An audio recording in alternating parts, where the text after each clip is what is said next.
All right, everybody, welcome to the Empowered Parent Podcast. Today, I have a very special guest, Izzy Johansson, and she was a former student of mine when I was still tutoring.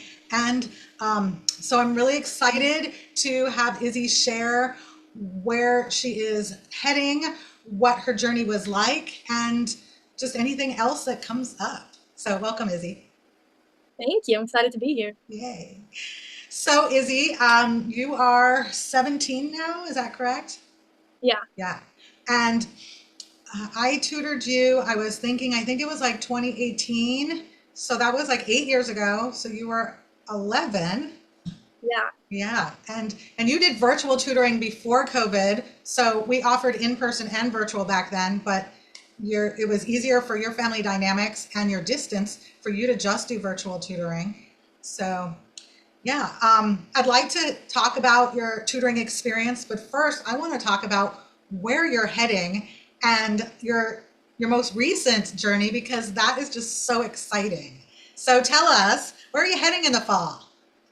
I'm going to be going to University of Liverpool in England. I'm going to study marketing, and I'm like beyond excited. It just like I like shake just always. Oh, Can't wait. that is so cool. And how did the University of Liverpool come into your radar? Um, my grandmother, mother, little sister, and I took a trip to England last spring. Um, and I didn't actually tour any universities. I really wish that I had. Aw. But I just really fell in love with like just everything England has. Like it's beautiful and the architecture and the accents and the diversity, like all of it is just so alluring to me. Um, and then also when I was, around 11, I was like super into Harry Potter. And so like the idea of going to a British university that like has very similar architecture is so thrilling and like exciting to my inner child. So Aw, I'm so that is so cool. So had you thought about like moving to England before you went and visited with your family? honestly, no. Like, I had kind of viewed it as like a more boring side of Europe, and was very excited about like German universities or French universities. Um, and then as I got closer and as I actually started making applications, I got more unsure about making friends. If I don't currently speak any other languages, like I could learn, but that would take a while, and it just would be, I think, harder to adjust for me. So I feel like England is a really good stepping stone to Europe, much Hmm. closer. Well, that's so exciting. And then the other exciting piece your mom told me is you graduated a year early. Yeah, I did. I went to a school called Calpac, and it's all online. It's a public charter, um, and yeah, it let me graduate early. It was so many classes, and last year I was taking English 3 and 4 at like simultaneously, which was awful. Like I don't recommend it. Um, but it was fun, and I like to challenge myself. And I just feel like very confident going into university knowing that like I've already done something really hard academically. Um, yeah, I feel like it's really grown my self-confidence. And as a dyslexic person, you're always having to do something really hard, right? Like, I don't know if you remember, but I tell a story about the time that you were saying, oh, it's so hard being dyslexic. You don't know what it's like. And I'm like, yes, I do. I am dyslexic. And you were like, you are? And it like changed everything for you from that moment on with tutoring. You were only 11, so That's you might not remember that. yeah, I don't remember that. Yeah, you were blown away by the fact that I too am dyslexic. So, I um, I'm constantly surprised at people being dyslexic. I feel like I'm always finding other dyslexic people. I'm always like, wait, what? Really? Like, oh my gosh, we're twins. uh, well, 1 in 5 of us are dyslexic. So, we are in a lot of rooms with people who have dyslexia. It's just not really something we talk about. And it's not noticeable in the sense of like having a broken leg or, being blind or something like that. Tell us about your academic journey, your experience. What made you decide to do the online schooling? I was like from like nursery to fourth grade. I went to Annalise's in Orange County, and that is a private international school, Oh, that's what it was. um, which I think has like shaped so much of my personality and like got me interested in art and travel and other languages. So very grateful for that time. That's when I started the tutoring in fourth grade, and then I switched to Journey School in Aliso Viejo, Orange County, um, and that's a public charter. I think in my fifth grade year, we all went online, and that I really liked because Hmm. like my issue with my classmates was gone. It's just schoolwork. Then in seventh grade, I switched to a different public charter, which was a very, very small school. The teachers were stretched really thin. So it was very like different educationally. Coming out of sixth grade, going into seventh, I really wanted to do online school. And my mom was afraid of like the social aspect of that I wouldn't develop like proper social skills. Um, and so I went there and did not like it very much, but that's okay. It was good enough. Um, in eighth grade, we did like a eighth grade project, and I did mine on dyslexia actually. Oh, that's when you interviewed me, I'm assuming. Yeah, yeah, Okay, yeah, wow. It was, yeah, that was during COVID. Or yeah. I So think. long ago, like towards the end of COVID. And then from there, I did one semester at Dana Hills High School in Dana Point. Um, and I absolutely hated that. I'd only gone to small schools, like small charter schools. Um, so it was just like a totally different vibe. Uh, and then after that, I switched to Calpac, which is completely online. And I really like that. I'm fairly introverted, and so like honestly, spending the whole day alone just doing schoolwork is great for me. Like I am very motivated and focused. Like I loved it. I loved it. So, what about the socialization concerns that your mom had? Was that an issue? Obviously not for you because you're an introvert, but like, did you have an opportunity to socialize with people once you were doing online school? Not really. They have like field trips that you can go on. I have never been interested in them. My mom's worry was like more coming out of COVID. I had been really close with like a group of friends, and then we had a big falling out. I don't know. She just doesn't really get it. She's so extroverted and so talkative, and like just needs to be around other people all the time, and has like 5 million friends that she doesn't like get that that's not necessarily something I want. Uh-huh. Like I'm more than happy with like three close friends Uh-huh. and some other acquaintances.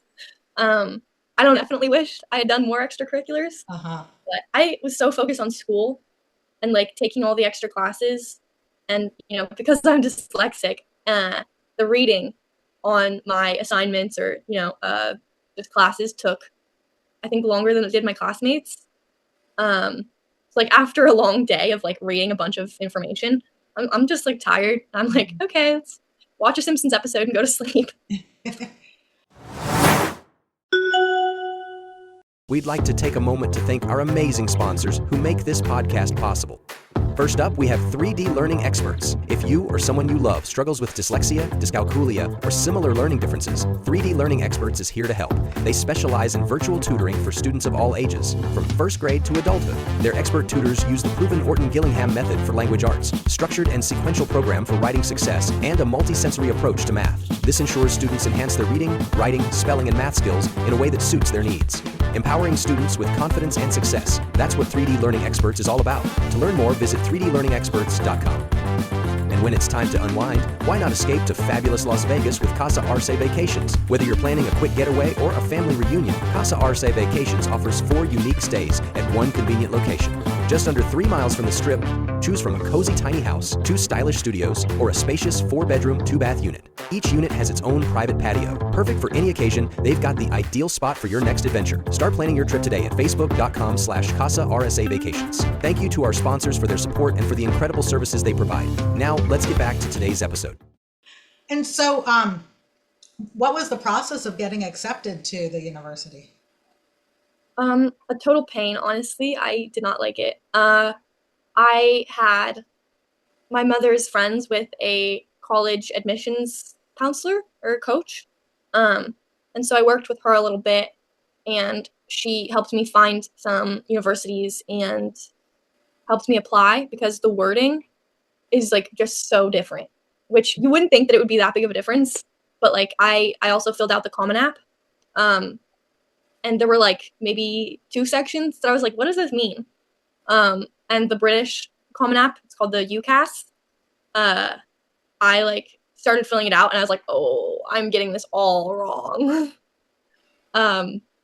You're all set to go to the school, but you still have to go through hoops to be able to go to the country. Is that what I'm Yeah, hearing? yeah, it's a Um, pain, but well, and when you were talking, something that I was thinking about, because when people reach out to us from other countries, even Canada, I'm like, our tutoring program doesn't work because our English is different. We spell things differently. So you're kind of going to have to learn now how to spell the way they do in England. yeah, that's a lot of my summer plans after I get, the visa and like classes booked or whatever.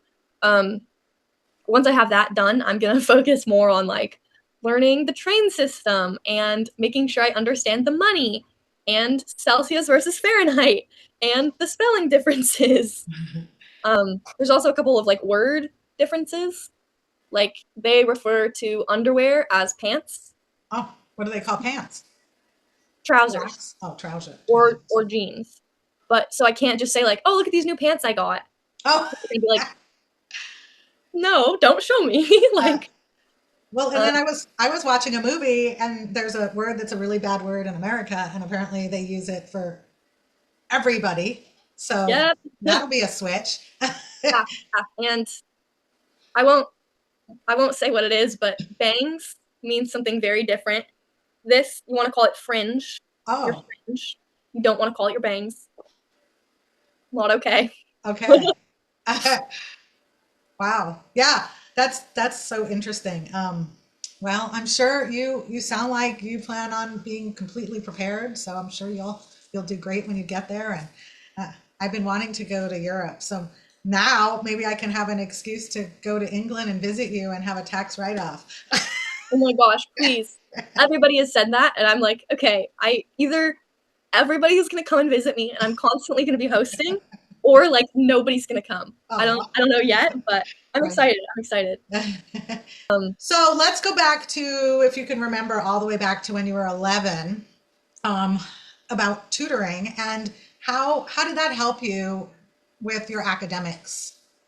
I mean, just tremendously. Like it didn't um at the time it like took a while. Um but not to brag, but I graduated with a 4.0. Wow, Um you should brag. uh Now I love reading. Like I read all the time. Yeah, but I think my reading has only gotten better. And it's only gotten easier. I remember my dad, I used to always tell him like I'm never going to read for fun. Like reading is never going to be easy. That's just not going to happen. That's just not going to happen for me, dad. Like come on. And it totally has, and I'm overjoyed. Like I'm so grateful to you and my parents for finding you. Well, and your fourth grade teacher actually referred one of her students to us. We're tutoring her now, because she remembered how much it helped you. Really? Yeah, she was so impressed on how much growth you experienced that she referred that family to us. Really? Yeah. Yeah. back Yeah. back when I tutored you, I didn't do like pre evaluations to then be able to compare the growth. Now we do pre, and then we do benchmarks twice a year, so we can really see the growth. But back then I didn't, so I wouldn't have know like where you started and where you finished off. But it's really nice to see, like we just did evaluations this last week, and like some students, like one student went from a first grade spelling level to an eighth grade spelling level in 15 months.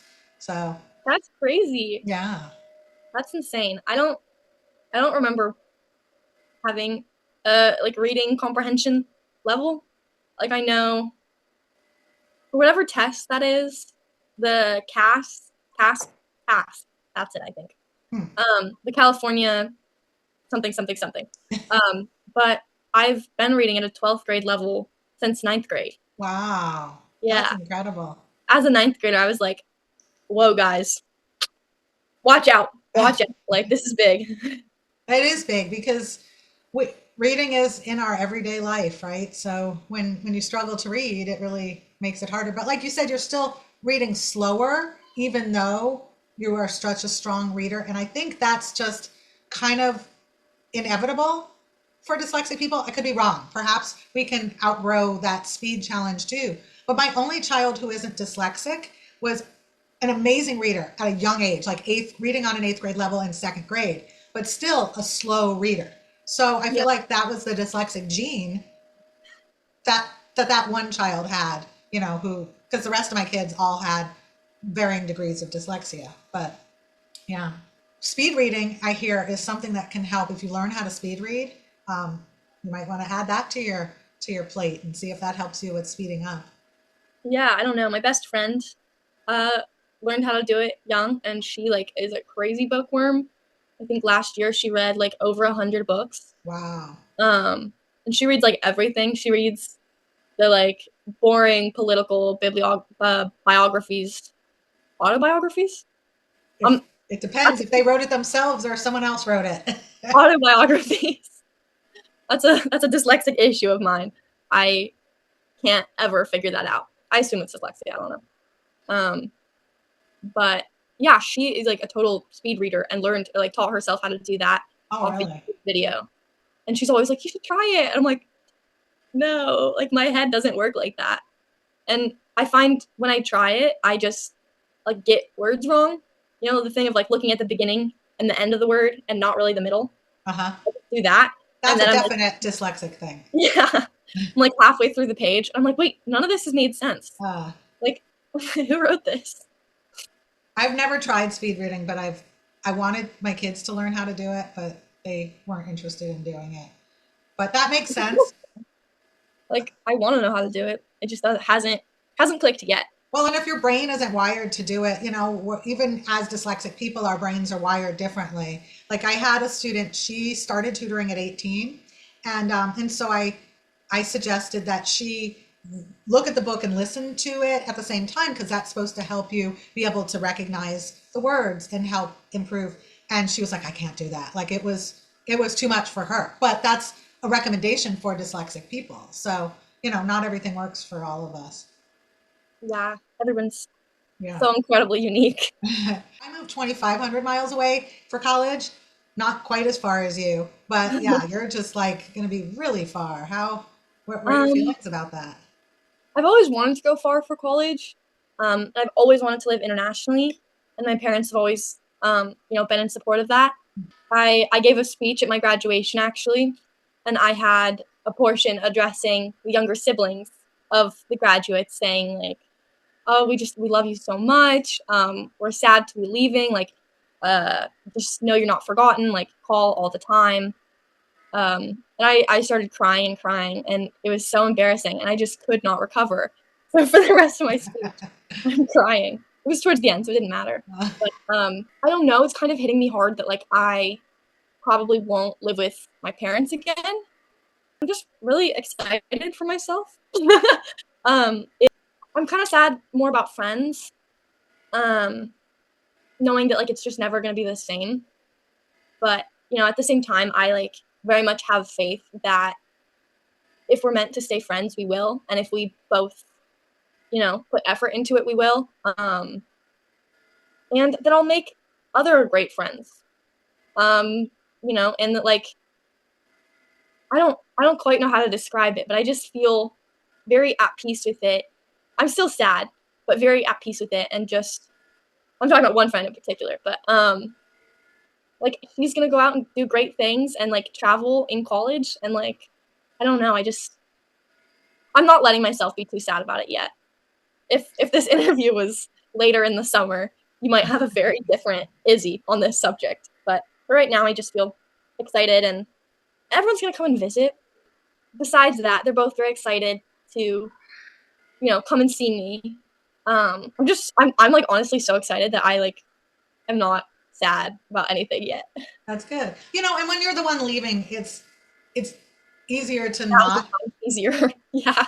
Yeah, because it's the ones who get left behind who are like they have a void where you're moving on to things that'll keep you busy and you Yeah. won't No, you won't have feel you won't be sad. sitting at home being like, what do I do now? Yeah. Yeah. No, I feel sad for people in my life that I'm gonna be leaving. Like my best friend Shelby, her whole family is like friends with my whole family, and we live right next to each other. Like, and our little sisters are friends, our moms are friends, like everybody. And so I feel so sad. We have like 2 dinners a week that are like together with Oh both wow. families. And me and Shelby, like my best friend, are both gonna leave. And I'm like, these are gonna be so quiet. Like, oh no. Nobody's gonna be like up late in the living room giggling, like keeping people up. Like my cousins live in Pasadena still. And so we go up there, I don't know, like 7 times a year or something. Oh, that's a lot.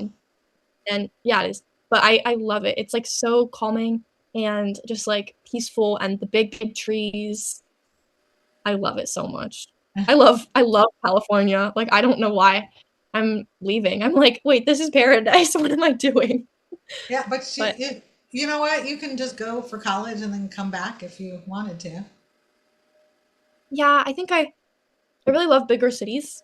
And so I'm very attracted to that. And Orange County doesn't really have that, but I'm so grateful to have grown up here, and to like always be able to call it home and come back and visit. Before we go, actually, do you have any words of advice for parents of neurodiverse kids? Just really trust Jess. At the time, doing the work you had me doing, I was like, this doesn't help. Like, I don't even know what this is. I'm like matching shapes or something. It was like the very first class. I remember being like, the colors. This lady's crazy. Like, this won't do anything. But it's, made the world of difference. And I'm just so grateful to you, honestly. I'm so happy to be able to read normally and well and enjoy it. Well, thank you. Appreciate it. And you were a pleasure to work with. I don't know if I was. No, you were. You were so much fun. I really enjoyed working with you. That's good to hear. I hear more and more stories from like friends that I had when I was younger. And I'm like, why did you hang out with me? Like, I sound awful. Aw, no, you were great. And you were mature at 11. I mean, you're mature now. I mean, you're leaving the country and going to college at 17.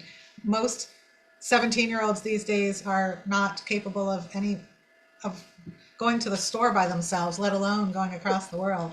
So, but you were mature at 11. I remember, at your dad's house, you were home alone a lot of the time, and you would get yourself in and get yourself on the computer and, work. And it was great talking to you and catching up with you. Thank you so much. It was so lovely talking with you. Yes, you too. Talk to you later.